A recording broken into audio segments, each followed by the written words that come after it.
ಸಂಗತಿ ಏನಿತ್ತು, ಈ ರೀತಿ ಹಜರತ್ ಇಬ್ರಾಹಿಂ ಅಲೈಹಿಸ್ಸಲಾಂ ಇತ್ತು. ಈಗ ನಮ್ರೂದ್ ರಾಜ್ಕುಮಾರ ಎಷ್ಟು ವರ್ಷ ಜೀವಿತಿದ್ದ? ಜಾಸ್ತಿ ಜೀವಿತಿದ್ದಿಲ್ಲ. ಇಡೀ ಜನರಿಗೆ ನಾನೇ ಭಗವಂತ ತಿಳಿಸ್ಕೊಂಡು ಏನು ಮಾಡ್ತಿದ್ದ, ಪ್ರಾರ್ಥನೆ ಮಾಡಿಸ್ಕೊಂತಿದ್ದ ನಮ್ರೂದ್ ರಾಜ್ಕುಮಾರ. ಜಾಸ್ತಿ ದಿನ ಜೀವಿತ ಇದ್ದಿದ್ದಿಲ್ಲ ನಮ್ರೂದ್ ರಾಜ್ಕುಮಾರ. ನೋಡ್ರಿ, ಇಡೀ ಜನರಿಗೆ ನಾನೇ ಭಗವಂತ, ನಾನು ಹೇಳ್ದಂಗೆ ಕೇಳಬೇಕು, ನನ್ನನ್ನು ಪ್ರಾರ್ಥನೆ ಮಾಡಬೇಕು, ನನಗೆ ನಂಬಬೇಕು ಅನ್ನುವ ವ್ಯಕ್ತಿಗೆ ಅಲ್ಲಾಹ್ ರಬ್ಬುಲ್ ಇಜ್ಜತ್ ಯಾವ ರೀತಿ ಶಿಕ್ಷೆ ಕೊಟ್ಟ ರಾಜ್ಕುಮಾರಿಗೆ, ನಮ್ರೂದಿಗೆ? ಅದು ದೊಡ್ಡವಾದ ಅನಾರೋಗ್ಯದ ಶಿಕ್ಷೆ ಕೊಟ್ಟಿಲ್ಲ ಅಲ್ಲಾಹ್ ರಬ್ಬುಲ್ ಇಜ್ಜತ್. ಜನರಿಂದ ದಾಳಿ ಮಾಡಿಸಿ ಅವ್ರ ಮೇಲೆ ಯುದ್ಧ ಮಾಡಿಸಿ ರಾಜ್ಕುಮಾರ್ಗೆ ಕೊಲೆ ಮಾಡಿಸಿಲ್ಲ ಅಲ್ಲಾಹ್ ರಬ್ಬುಲ್ ಇಜ್ಜತ್. ಅದಕ್ಕೆ ಹೇಳುತ್ತಾರೆ, ಅಲ್ಲಾಹನ ಪ್ರವಾದಿಗಳಿಗೆ, ಅಲ್ಲಾಹನ ಅನೇಕ ಭಕ್ತಗಳಿಗೆ ಹಿಂಸೆ ಕೊಡಬಾರ್ದು, ಬೈಬಾರ್ದು. ಅವ್ರದ್ದು ಒಂದು ಏನಾದರೆ ಬದ್ವಾ ಅಂತಾರಿಲ್ಲ, ಅವರು ಸ್ವಲ್ಪ ಏನಾದರೆ ಬದ್ವಾ ಮಾಡಿದರೆ ಬರುವ ಎಲ್ಲ ಕುಟುಂಬಗಳನ್ನು ಸರ್ವನಾಶ ಆಗ್ತೈತಿ. ಎಲ್ಲ ಕುಟುಂಬಗಳು ಸರ್ವನಾಶ ಆಗ್ತೈತಿ. ನಮಾಜ್ ಮಾಡೋರ ಜನರಿಗೆ ಆಯಿತು, ಹಿಂಸೆ ನೋವನ್ನು ಕೊಡಬಾರ್ದು ಅವ್ರಿಗೆ. ನಮ್ರೂದ್ ರಾಜ್ಕುಮಾರ ಹಜರತ್ ಇಬ್ರಾಹಿಂ ಅಲೈಹಿಸ್ಸಲಾಂಗೆ ಹಿಂಸೆ ಕೊಟ್ಟಿದ್ದ ನಂತರ ಹಜರತ್ ಇಬ್ರಾಹಿಂ ಅಲೈಹಿಸ್ಸಲಾಂ ದುಃಖನಿಂದ ಊರು ಸುಧಾರಣಕ್ಕೆ ಗೊತ್ತಿಲ್ಲ ಅಂತೂ ಊರು ಬಿಟ್ಟು ಹೋದರು. ಈಗ ನಮ್ರೂದ್ ರಾಜ್ಕುಮಾರ, ನಾನು ಹೇಗೆ ಕೆಲಸ ಮಾಡಿದ್ದೇನೆ, ನಾನು ಎಂಥ ಒಳ್ಳೆಯವಾದ ಕೆಲಸ ಮಾಡಿ ಅವರಿಗೆ ನಾನು ಊರು ಬಿಡಿಸಿದ್ದೆ ನಾನು ಅಂತೂ ಏನು ಸಂತೋಷ ಪಡ್ಕೊಳಕ್ಕೆ ಕುಂತಿದ್ದ. ಆದರೆ ಅಲ್ಲಾಹ್ ರಬ್ಬುಲ್ ಇಜ್ಜತ್ ನೋಡಕ್ಕೆ ಕುಂತಿದ್ದಾನೆ. ಇಡೀ ಪ್ರಪಂಚದ ಮೇಲೆ ಸೃಷ್ಟಿ ಮಾಡುವ ಯಾರಿದ್ದಾನೆ ಅಲ್ಲಾಹ್ ರಬ್ಬುಲ್ ಇಜ್ಜತ್, ಶಿಕ್ಷೆ ಕೊಡುವ ಇದ್ದಾನೆ. ಯಾರು ಇಂಥ ತಪ್ಪವಾದ ಕೆಲಸ ಮಾಡಿದ್ರು ಅವರಿಗೆ ಶಿಕ್ಷೆ ಹಕ್ಕಿದೆ. ನಮ್ರೂದ್ ರಾಜ್ಕುಮಾರ್ಗೆ ಶಿಕ್ಷೆ ಎಂತ ಬಂತು? ಮೂಗಿನಿಂದ ಮೆದುಳಿನೊಳಗೆ, ಈ ಮೆದುಳಿನಿದೆ ಇದರ ಒಳಗೆ ಒಂದು ಸೊಳ್ಳಿ, ಏನು ಲಂಗಡಾ ಮಚ್ಚರ್ ಅಂತ ಹೇಳಿದ್ದಾರೆ. ಏನು ಲಂಗಡಾ ಮಚ್ಚರ್, ಕಾಲು ಮುರಿದಿದ್ದು ಸೊಳ್ಳಿ. ಆ ಸೊಳ್ಳಿ ಮೂಗಿನಿಂದ ಮೆದುಳಿನೊಳಗೆ ಹೋಗಿತ್ತು. ಹೇಗೆ ಒಳಗಡೆ ಹೋಗಿತ್ತು, ಆ ಮೆದುಳನ್ನು ಸೊಳ್ಳಿ ತಿನ್ನಕ್ಕೆ ಕುಂತಿತ್ತು. ನಮ್ರೂದ್ ರಾಜ್ಕುಮಾರ ಅಲ್ಲಾಹ್ ಅಕ್ಬರ್ ಇಡೀ ದೊಡ್ಡವಾದ ಹಾಕಿಮ್ ಡಾಕ್ಟರ್ಗಳಿಗೆ ಕರೆಸಿ ಏನು ಔಷಧಿ ತಗೊಳ್ಳೋಕೆ ಪ್ರಯತ್ನ ಮಾಡ್ತಿದ್ದ. ಹೇಗೆ ಔಷಧಿ ತಿಂತಿದ್ದ, ಸ್ವಲ್ಪ ಕಡಿಮೆ ಆಗ್ತಿತ್ತು. ಔಷಧಿ ಮುಕ್ತ ಆಗಿದ ನಂತರ ಮತ್ತೂ ಜಾಸ್ತಿ ಆಗ್ತಿತ್ತು ತಲೀನು. ಯಾಕೆಂದರೆ ಸೊಳ್ಳಿ ಮೆದುಳು ತಿನ್ನಕ್ಕೆ ಕುಂತಿದೆ, ಕಚ್ಚಾಕ್ ಕುಂತಿದೆ. ಔಷಧಿ ಇದ್ದಿದ್ರೆ ಕಡಿಮೆ ಕುಂತಿದೆ. ಮತ್ತು ಹಾಸ್ಪಿಟಲ್ ಡಾಕ್ಟರ್ಗೆ ಕಳಿಸಿದ್ದ. ಲಾಸ್ಟ್ ಒಬ್ಬರು ಡಾಕ್ಟರ್ ಸಾಹೇಬರು ತಿಬ್ಬಿಬ್ರು ಏನು ಹೇಳಿದ್ರು, ಹಕೀಮ್ ಸಾಹೇಬರು, ನಮ್ರೂದ್ ರಾಜ್ಕುಮಾರ, ಈ ರೋಗಗೆ ಔಷಧಿ ತಗೊಂಡ್ರೆ ಅಷ್ಟು ಜಲ್ದಿ ಕಡಿಮೆ ಆಗೋದಿಲ್ಲ. ಇದು ರೋಗಗೆ ಒಂದು ಔಷಧಿ, ಒಳ್ಳೆಯವಾದ ಔಷಧಿ ಇದೆ. ಆ ಔಷಧಿ ನೀವು ಬಳಸಿದ್ರೆ ನೀ ಜಲ್ದಿ ಲಘು ಆರಾಮಾಗ್ತೀಯ. ಒಬ್ಬರು ಡಾಕ್ಟರ್ ಸಾಹೇಬ್ ಹೇಳಿದರು, ರಾಜ್ಕುಮಾರ ಮೊದಲಿಗೆ ನಾನು ಆರಾಮಾಗಿದ್ರೆ ಸಾಕಪ್ಪ ಅಂತ ತಿಳ್ಕೊಂಡಿದ್ದ. ಯಾವುದು ಔಷಧಿ ಇದೆ ಕೇಳಿದ ನಂತರ ಆ ತಿಬ್ಬಿ ಡಾಕ್ಟರ್ ಸಾಹೇಬ್ ಹೇಳಿದರು, ಬೇರೆ ಯಾವುದಿಲ್ಲ, ಇದು ಚರ್ಮದ ಚಪ್ಪಲಿ ಏನಿದೆ ಆ ಚಪ್ಪಲಿ ತಗೊಂಡು ಹೊಡೆಸ್ಕೋ. ರಾಜ್ಕುಮಾರ, ಚಪ್ಪಲಿ ತಗೊಂಡು ನೀ ಹೇಗೆ ಹೊಡೆಸ್ಕೊಂತೀಯಲ್ಲ ಅವಾಗ ತಲೆನೂ ಕಡಿಮೆ ಆಗ್ತೈತಿ. ಶಿಕ್ಷೆ, ಅಲ್ಲಾಹನ ಶಿಕ್ಷೆ. ಅಲ್ಲಾಹನ ಶಿಕ್ಷೆ ಬರಬೇಕಂದ್ರೆ ಯಾವ ರೀತಿನೇ ಬರಬಹುದು. ಶಿಕ್ಷೆ ಅಂದರೆ ಒಂದು ಭಯ ಬರ್ತೈತಿ ರೀ, ಅಲ್ಲಾಹನಿಂದ ಭಯ ಬರ್ತೈತಿ ನಮಗೆ. ಯಾರಾದ್ರೂ ನಾವು ಹಿಂಸೆ ಕೊಡಬಾರ್ದು. ಇವತ್ತು ನೋಡ್ರಿ, ಅನಾರೋಗ್ಯಗಳು ಆಯಿತು, ಇಂಥ ದುಃಖಗಳು ಆಯಿತು, ಮನೆಯಲ್ಲಿ ಕಠಿಣಗಳು, ಮನೆಯಲ್ಲಿ ದುಃಖಗಳು. ನಾವು ಸ್ವಲ್ಪ ಜನರು, ನಮ್ಮ ಮೂರ್ಖ ಜನರು ಏನು ಮಾಡ್ಕೊಂತೀವಿ ಅಂದರೆ, ಒಳ್ಳೆ ಕೆಲಸಗಳಿಗೆ ಮುಂದೆ ನಡೆಸೋದು ಕೆಲಸ ವಿಚಾರಣೆ ಮಾಡಕೊಂತಿಲ್ಲ. ಏನಾದರೂ ಒಳ್ಳೆ ಕೆಲಸ ಹಾಕೊಂತಿತ್ತಪ್ಪ ಅಂದರೆ ನಾವು ಹೇಗೆ ಕಾಲು ಹಾಕಿ ಅದಕ್ಕೆ ಶರ್ವನಾಶ ಮಾಡಬೇಕು, ಯಾರು ಮುಂದೆ ಬೆಳಿಬಾರ್ದು ಅಂತ ಕೆಲಸ ಭಾಳ ಮಂದಿ ಮಾಡ್ಕೊತಿದ್ದಾರೆ. ಭಾಳ ಮಂದಿ ಮಾಡ್ಕೊತಿದ್ದಾರೆ. ಇವ್ರಿಗೆ ಸ್ವಲ್ಪ ಅಲ್ಲಾರ ಭಯ ಇಲ್ಲ, ಇವ್ರೊಳಗೆ ಸ್ವಲ್ಪ ಭಯ ಇಲ್ಲ. ಯಾರಾದರೆ ಒಳ್ಳೆ ಕೆಲಸ ಮಾಡ್ತಾರೆ ಅವ್ರಿಗೆ ಕಣ್ಣಿಗೆ ಜಲ್ದಿ ಕಾಣ್ತಾರೆ ಇವರು, ಅವ್ರು ಕಾಣೋದು ಭಾಳ ಲಘು ಇವರಿಗೆ.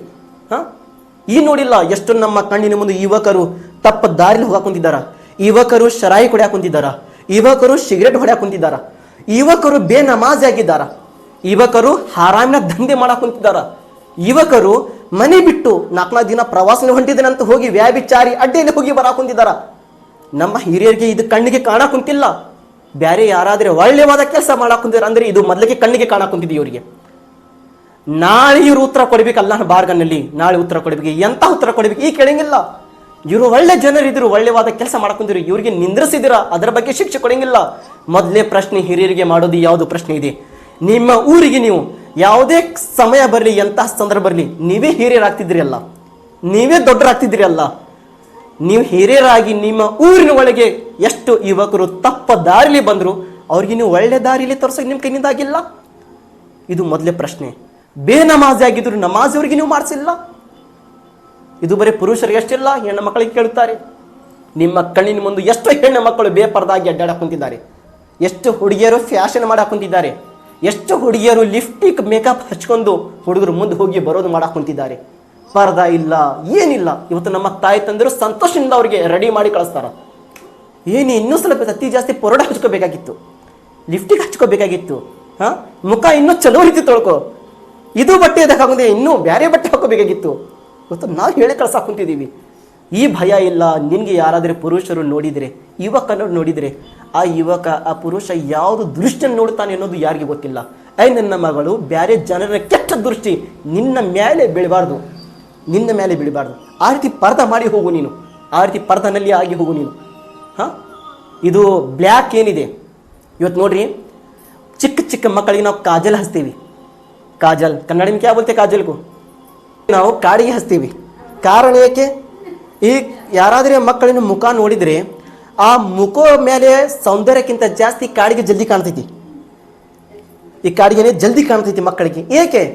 ಬರುವ ಕೆಟ್ಟ ದೃಷ್ಟಿಗೆ ನಿಂದಿರ್ಸ್ತೈತಿ ಇದು ಕಾಡಿಗೆ, ಕೆಟ್ಟ ದೃಷ್ಟಿಗೆ ದೂರ ಮಾಡ್ತೈತಿ ಕಾಡಿಗೆ. ಏಕೆಂದರೆ ಮಕ್ಕಳಿಗೆ ಯಾವುದೇ ತರಹದ ಕೆಟ್ಟ ದೃಷ್ಟಿ ಬೆಳಿಬಾರ್ದು. ಇದು ಹಿರಿಯರು ಮುದುಕಿಯರು ಅವರು ಏನು ಮಕ್ಕಳಿಗೆ ಹಚ್ತಿರ್ತಾರೆ. ಟೀಕೆ, ನಾವು ಭಾಳಷ್ಟು ಮಕ್ಕಳಿಗೆ ನೋಡಿದ್ದೀವಿ. ಈಗ ನೋಡ್ರಿ, ಕಾಡಿಗೆ ನೋಡಿದರೆ ಕರಗಾಗಿದೆ, ಕಪ್ಪಾಗಿದೆ, ಹಚ್ಚಿದ್ರೆ ಯಾವುದೇ ಥರ ಕೆಟ್ಟ ದೃಷ್ಟಿ ಬರತ್ತಿಲ್ಲ. ಇಸ್ಲಾಂನಲ್ಲಿ ಬುರ್ಕಾ ಬೆಳೆಯೋದು ಬಂದಿಲ್ಲ, ಇಸ್ಲಾಂನಲ್ಲಿ ಬುರ್ಕಾ ಕೆಂಪದು ಬಂದಿಲ್ಲ, ಇಸ್ಲಾಂನಲ್ಲಿ ಬುರ್ಕಾ ಹಸರು ಬಣ್ಣದ ಬಂದಿಲ್ಲ, ಏನು ಕರಗಾಗಿ ಬಂದಿದೆ. ಏಕೆ ಬಂದಿದೆ? ಯಾರಾದರೆ ಅಕ್ಕ ತಂಗಿಯರು ಕರಗವಾದ ಬಟ್ಟೆ ಹಾಕೊಂಡು ಹೋಗಿದ್ರೆ, ಅವರು ಏನಾದರೂ ಹೆಣ್ಣು ಮಕ್ಕಳಿಗೆ ನೋಡಿದರೆ ಆ ಕೆಟ್ಟವಾದ ದೃಷ್ಟಿ, ಆ ಕರಗ ವಸ್ತುವಿಂದ ದೂರ ಆಗಬೇಕು ಅನ್ನೋದು ಇಸ್ಲಾಂ ಕೊಟ್ಟಿದೆ. ಅದಕ್ಕೆ ಕೊಟ್ಟಿದೆ. ಖಾನಾ ಕಾಬಾ ಪವಿತ್ರವಾದ ಮನೆ, ಅದಕ್ಕೆ ಯಾವುದೇ ತರಹದ ಕೆಂಪವಾದ ಬಟ್ಟೆ ಹಾಕಿಲ್ಲ, ಹಸರವಾದ ಬಟ್ಟೆ ಹಾಕಿಲ್ಲ, ಕರಗವಾದ ಬಟ್ಟೆ ಹಾಕಿದ್ದಾರೆ. ಕಾರಣ ಏಕೆ? ಪವಿತ್ರವಾದ ಮನೆ ಇದೆ, ಪವಿತ್ರದ ಗ್ರಂಥ, ಪವಿತ್ರ ಗ್ರಂಥ ಕುರಾನಿ ಮಸ್ಜಿದ್ ಇದೆ. ಕುರಾನಿ ಮಸ್ಜಿದ್ಗೆ ನಾವು ಹಾಗೆ ಇಡಂಗಿಲ್ಲ, ಅದರ ಮೇಲೆ ಒಂದು ಬಟ್ಟೆ ಹಾಕಿರ್ತೀವಿ. ಕಾರಣ ಏಕೆ? ಕುರಾನ್ ಪವಿತ್ರವಾದ ಗ್ರಂಥ ಇದೆ. ಈ ಕುರಾನ್ ಮೇಲೆ ಯಾವುದೇ ಥರ ಧೂಳು ಬೀಳಬಾರ್ದು. ಮತ್ತು ನೀವು ಬಹಳಷ್ಟು ವಸ್ತುಗಳು, ಕೀಮತಿ ವಸ್ತು ನೋಡಿರಬಹುದು, ನಾವು ಹೊರಗಡೆ ಇಡಂಗಿಲ್ಲ, ಮುಚ್ಚಿಡ್ತೀವಿ. ಬೆಳ್ಳಿ ಬಂಗಾರ ಯಾರಾದರೆ ಶೋಕೇಸ್ ಮೇಲೆ ಇಟ್ಟಿದ್ದು ನೋಡಿದ್ದೀರಾ? ಯಾರಾದರೆ ಮನೆ ಕುರ್ಸಿ ಮೇಲೆ ಇಟ್ಟಿದ್ದು ನೋಡಿದ್ದೀರಾ? ಒಳಗಡೆ ತೆಗೆದಿಡ್ತೀವಿ. ಏಕೆ ಇಡ್ತೀವಿ? ಬಂಗಾಳ ಭಾಳ ಕಿಮ್ಮತ್ತಿನ ದುಡ್ಡಿದೆ, ಭಾಳ ಕಿಮ್ಮತ್ತಿನ ವಸ್ತು ಬೆಳ್ಳಿದಿದೆ. ಹೇಗೆ ಹೊರಗಡೆ ಇರಬೇಕು? ನಮಗೆ ಬೆಳ್ಳಿ ಬಂಗಾರ ಅಂತ ವಸ್ತು ಅಷ್ಟೇ ಕಿಮ್ಮತ್ತಿನ ಕಾಣಕೊಂತಿದೆ. ನಮ್ಮ ಮನೆಯಲ್ಲಿರುವ ಅಕ್ಕ ತಂಗಿ ಕಾಣಕೊಂತಿಲ್ಲ, ಹೆಣ್ಣು ಮಕ್ಕಳು ಕಾಣಕ್ಕಿಲ್ಲ. ಈ ಬಂಗಾರಕ್ಕಿಂತ ಜಾಸ್ತಿ, ಬೆಳ್ಳಿಗಿಂತ ಜಾಸ್ತಿ ನಮ್ಮ ತಂಗಿ ನಮ್ಗೆ ಇಂಪಾರ್ಟೆಂಟ್ ಇದೆ, ನಮ್ಮ ಮನೆಯಿರುವ ನಮ್ಮ ಮಗಳು ಇಂಪಾರ್ಟೆಂಟ್ ಇದೆ. ಯಾರಾದರೆ ಶ್ರಾಯ್ ಕುಡಿಯುವ ವ್ಯಕ್ತಿ ನನ್ನ ಮಗಳಿಗೆ ಕೆಟ್ಟ ದೃಷ್ಟಿಯಿಂದ ನೋಡಿ ಕೆಟ್ಟ ಯಾವುದೇ ಥರದ ಕೆಲಸ ಮಾಡಬಾರ್ದು. ಯಾವುದೇ ತರಹದ ವ್ಯಕ್ತಿ ಗಾಂಜಾ ಹೊಡೆದು ನನ್ನ ಮಗಳಿನ ಹಿಂದೆ ಅಡ್ಡಾಡಬಾರ್ದು. ಯಾವುದೇ ತರಹದ ಯುವಕ ನನ್ನ ಮಗಳ ಹಿಂದೆ ಸಿಗರೇಟ್ ಕುಡಿದು ಹಿಂದೆ ಅಡ್ಡಾಡಬಾರ್ದು. ನನ್ನ ಮಗಳಿಗೆ ನಾನು ಬುರ್ಕ ಹಾಕಬೇಕು. ಬುರ್ಕ ಹಾಕೊಂಡು ಹೋಗಿದ್ರೆ ನನ್ನ ಮಗಳಿಗೆ ಯಾರು ನೋಡಂಗಿಲ್ಲ, ಮುಖ ನನ್ನ ಮಗಳಿನ ಯಾರು ನೋಡೋದಿಲ್ಲ. ಇಂಥ ಕೆಲಸ ಇವತ್ತು ತಾಯಿ ತಂದಿರು ಮಾಡಬೇಕಿತ್ತು, ಅದು ನಾವು ಮಾಡಕ್ಕಂತಿಲ್ಲ. ಅಲ್ಲಾಹ್ ಅಕ್ಬರ್ ಜಿಕ್ರ ಬಂದಿದೆ. ಅದಕ್ಕೆ ನಾನು ಹೇಳಿದ್ದೆ, ಹಜರತ್ ಇಬ್ರಾಹಿಂ ಸಲಾಂ ಊರು ಬಿಟ್ಟು ಹೋದ್ರು. ನಮ್ರೂದ್ ರಾಜ್ಕುಮಾರ್ಗೆ ಆ ಶಿಕ್ಷೆ ಬಂದ ನಂತರ ಅಲ್ಲಾಹ್ ಅಕ್ಬರ್ ಎಲ್ಲ ಊರಿನ ಜನರು ಏನಿದ್ರು ಮೊದಲಿಗೆ ಮರ್ಯಾದೆ ಗೌರವ ಕೊಡ್ತಿದ್ರು. ಶಿಕ್ಷೆ ಎಂತಹ ಬಂತು ನೋಡ್ರಿ, ಇಡೀ ಊರಿನ ಜನರ ಒಳಗೆ ದೊಡ್ಡ ಹಿರಿಯ ಆಗ್ತಿದ್ದ. ನಾನೇ ಭಗವಂತ, ನಾನೇ ಪರಮಾತ್ಮ, ನಾನೇ ರಾಜ್ಕುಮಾರ್ ಅಂತ ಹೇಳ್ತಿದ್ದ. ಬರೀ ತಪ್ಪುವಾದ ಕೆಲಸ ಮಾಡಿದ್ದಾನೆ. ಅದಕ್ಕೆ ಶಿಕ್ಷೆ ಎಂತಹ ಶಿಕ್ಷೆ ಬಂತು. ನಿನ್ನೆ ಯಾರು ಜನರು ಇಷ್ಟು ವರ್ಷ ಹಿಂದೂ ಯಾರು ಜನರು ಗೌರವ ಕೊಡ್ತಿದ್ರು, ಇವತ್ತು ಅದೇ ಜನರು ಅಕ್ಕ ಪಕ್ಕದಿಂದ ನಿಂತೇನು ಮಾಡ್ಕೊಂಡಿದ್ದಾರೆ? ಚರ್ಮದ ಚಪ್ಪಲಿ ತಗೊಂಡು ರಾಜ್ಕುಮಾರಿಗೆ ಹೊಡ್ಯಾಕೊಂತಿದ್ದಾರೆ. ಚರ್ಮ ಚಪ್ಪಲಿ ತಗೊಂಡು ರಾಜ್ಕುಮಾರಿಗೆ ಹೊಡ್ಯಾಕ ಕಾರಣ ಏಕೆ? ಇಂತಹ ತಪ್ಪುವಾದ ಕೆಲಸ ಮಾಡಿದ್ದಾನೆ ರಾಜ್ಕುಮಾರ. ಶಿಕ್ಷೆ ಕೊಟ್ಟಿದ್ದಾನೆ ಅಲ್ಲಾಹ್ ರಬ್ಬುಲ್ ಇಜ್ಜತ್. ಯಾವ ಜನರ ಒಳಗೆ ತನ್ನ ಮರ್ಯಾದೆ ಬೆಳೆಸ್ಕೊಂತಿದ್ದ, ಅದೇ ಜನರು ಚಪ್ಪಲಿ ತಗೊಂಡು ಹೊಡ್ಯಾಕೊಂತಿದ್ದಾರೆ. ಆ ಜನರು ಸ್ವಂತಗಾಗಿ ಹೊಡ್ಯಾಕೊಂತಿಲ್ಲ, ಹೊಡ್ಸಾಕೊಂತಿದ್ದಾನೆ ಯಾರು? ಅಲ್ಲಾಹ್ ರಬ್ಬುಲ್ ಇಜ್ಜತ್ ಈ ಜನರಿಂದ ಹೊಡ್ಸಾಕೊಂತಿದ್ದಾರೆ ರಾಜ್ಕುಮಾರ್ಗೆ.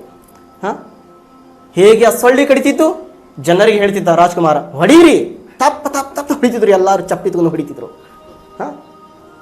ಇವತ್ತು ಸ್ವಲ್ಪ ಮೂರ್ಖರ ಜನರು ಬುದ್ಧಿವಂತರಾಗ್ಲಿ.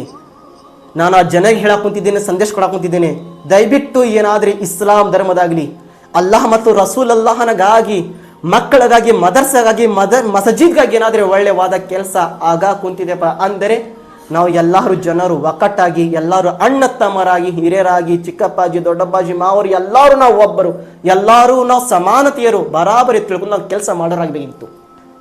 ಇವತ್ತು ಒಂದು ಊರು ಸುಧಾರಣೆ ಆಗುತ್ತಿಲ್ಲ. ಕಾರಣ ಏಕೆ? ಇವ್ರಿಗೆ ನೋಡಿದರೆ ಅವ್ರಿಗೆ ಆಗಿ ಬರಾಗುತ್ತಿಲ್ಲ, ಅವ್ರಿಗೆ ನೋಡಿದರೆ ಇವ್ರಿಗೆ ಆಗಿ ಬರಾಗುತ್ತಿಲ್ಲ. ಒಳ್ಳೆವಾದ ಕೆಲಸಗಳಲ್ಲಿ ನಾವು ಕಾಲು ಹಾಕಿ ಮುಂದೆ ನಡೆಯುವ ಕೆಲಸಗಳನ್ನು ನಿರ್ಧರಿಸಾಕೊಂತಿದ್ದೀವಿ. ಅದಕ್ಕೆ ಇವತ್ತು ನಮ್ಮ ಊರುಗಳಿಗೆ ಶಿಕ್ಷೆ ಬರೋ ಕಾರಣ ಏಕೆ? ಇಂಥ ಕೆಲಸಗಳಾಗುತ್ತಿಲ್ಲ. ಅದಕ್ಕೆ ಹಜರತ್ ಇಬ್ರಾಹಿಂ ಸಲಾಂ ಬಿಟ್ಟು ಹೋದ್ರು. ಹೋಗಿದ ನಂತರ ಅಲ್ಲಾಹ್ ಅಕ್ಬರ್ ಮುಂದೆ ಬರ್ತಾ ಹೋದ ಹಜರತ್ ಇಬ್ರಾಹಿಂ ಅಲೈಹಿಸ್ಸಲಾಂ ಎಷ್ಟು ವರ್ಷ ಜೀವಿತಿದ್ರು.